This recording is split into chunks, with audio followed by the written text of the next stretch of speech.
My name is Frida Umuhoza. I was born and raised in Rwanda. I was one of the 6 children. I had 3 brothers, 2 sisters. My father was a businessman and my mom was a stay-home mom. By the time the genocide against the Tutsis in Rwanda started, I had just turned 14. I had no idea I was a Tutsi until I started school at the age of 6. The principal came in the class, asked how many Hutus and how many Tutsis and how many Batwa were in the class. And a friend of mine is the one that told me, stand up, you're a Tutsi. And since then, I knew that was referred to as a cockroach and a snake, less than a human being.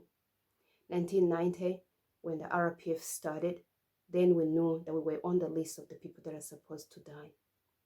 There was a radio station, private radio station called LTLM, that was purposely there to plant and put hate speech on the radio. And during that time, our friends also told us from school that we were on the list of the people that are supposed to die. I went back home and I told my mom about it. My dad's business at that time had started suffering because they made it very difficult for people to move from one town to another. So my dad couldn't travel for his business. Lots of Tutsis had already started being killed during that time. My dad was put in jail for being accused that he was supporting the RPF. And so we knew that things were going wrong. 1994, when the president's plane, when the Hutu president Habyarimana's plane was shot, it was then announced over the radio that it was official that the killing should start. We already knew that machetes had been supplied in all the villages and all the areas. The killing didn't start in my area until probably the 3rd week of April. So we left home, we started hiding in bushes. My mom had a plan and divided us into groups. Myself, my sister, and my cousin, who was at my house, were sent to the neighbor's house. We've been running for weeks and weeks.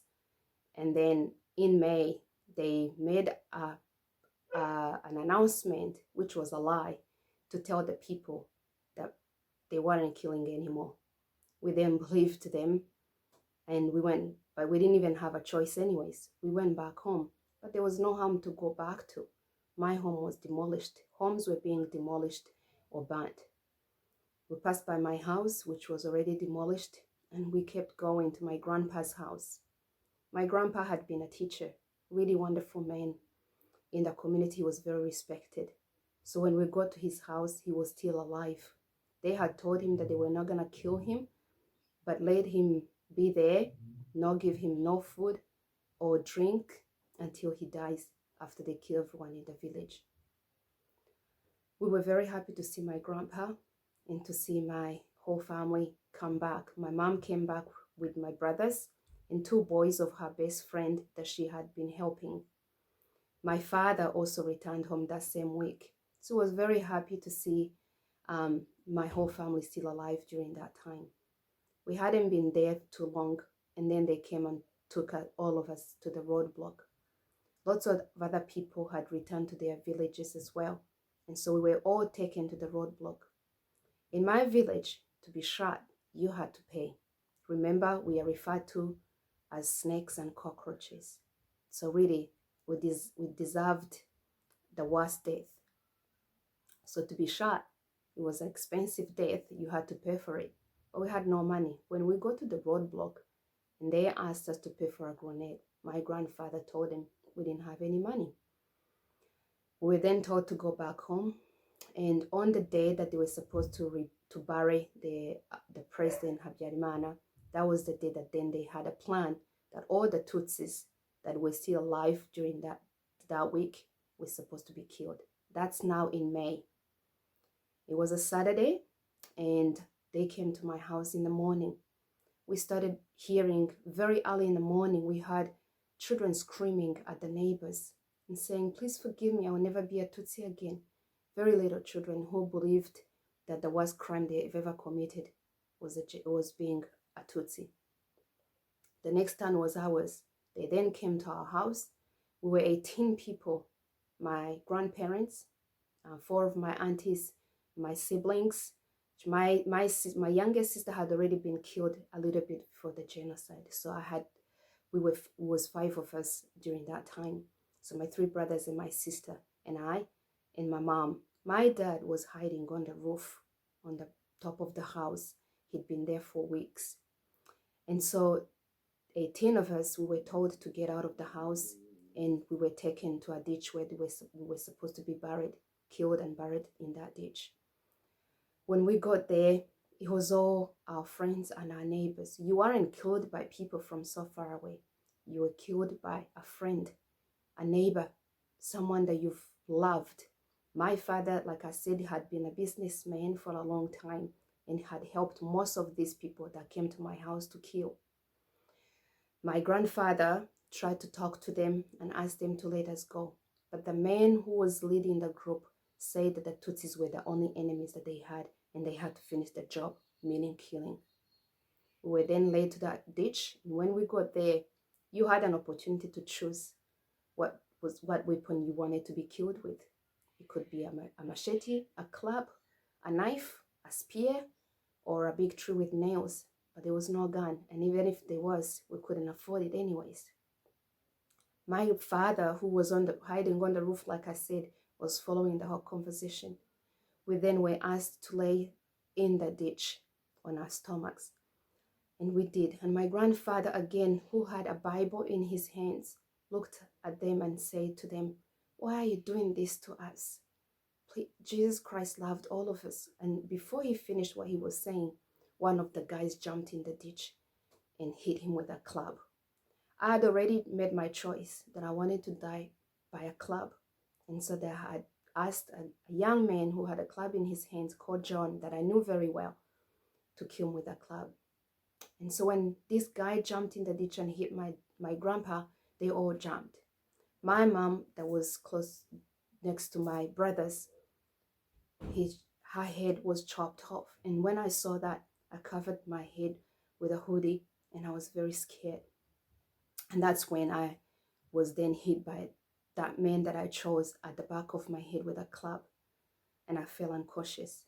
I don't know how long I was unconscious for, but when I woke up, they were already digging, stepping on us, digging and covering the ditch. Everybody had died. My sister, who was next to me, had not died. So a few minutes later, she took her last breath and died. I was in that ditch, bleeding through my nose and scared, and dead bodies on my legs. And now I'm in there with 15 dead bodies, because one of, like I said, it was 18 of us, but one lady had already left and they killed her on the way. And my mom's cousin that was with us had a baby, and she told them that the baby was a Hutu, the father was a Hutu, so they let her go. So we were 16 of us in that ditch. Laying in that ditch, I started screaming and yelling. At the age of 14, you really don't understand everything. But I then started thinking, maybe my dad will come down and dig me out.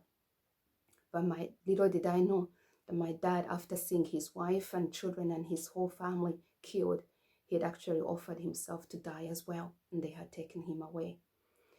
So I was in that ditch for a very long time, and later on, a lady who was close by to where we were buried had my voice screaming and crying in that ditch, and she went and got someone who came and dug me out.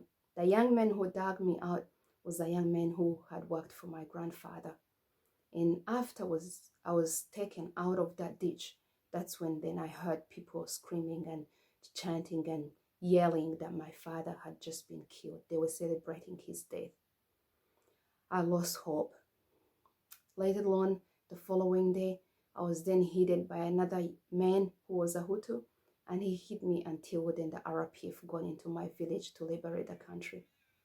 I was a broken girl. I was traumatized for a very long time. As a teenager, I lived and laughed with my other friends, but deep inside, I was lost. So today, as we will commemorate for the 26th time, it's been 26 years, but when we talk about it, when we think about it as survivors, it's as if it happened yesterday. And it's very sad to see that the genocide denial is still well and alive. The genocide ideology is still well and alive. And today my message will be, we all have a responsibility to fight against the genocide ideology and the genocide denial. We all know that denying the genocide against the Tutsis that happened in Rwanda is the very last stage of the genocide. So we all have that responsibility of fighting against that ideology. And another message that I have today as we commemorate for the 26th time is that survivors who are living in Rwanda or out of Rwanda are still suffering. Most of them have depression. They suffer from anxiety, nightmares, name it, all that kind of stuff. Women who were raped and contracted HIV/AIDS, they all need our help. We should all have the responsibility of standing with them as we commemorate. And this time, because of the COVID-19, it's even harder because people are locked behind their doors. And we really don't have that opportunity to come together and commemorate together. Those survivors that live by themselves, that widow that lives by herself, maybe you should pick up a phone and call her and find out how she's doing during this time. Because it's not easy when you've lost everything you've loved and known. So today, as we commemorate all of us, I wish you hope, peace, and strength. God bless you, and thank you.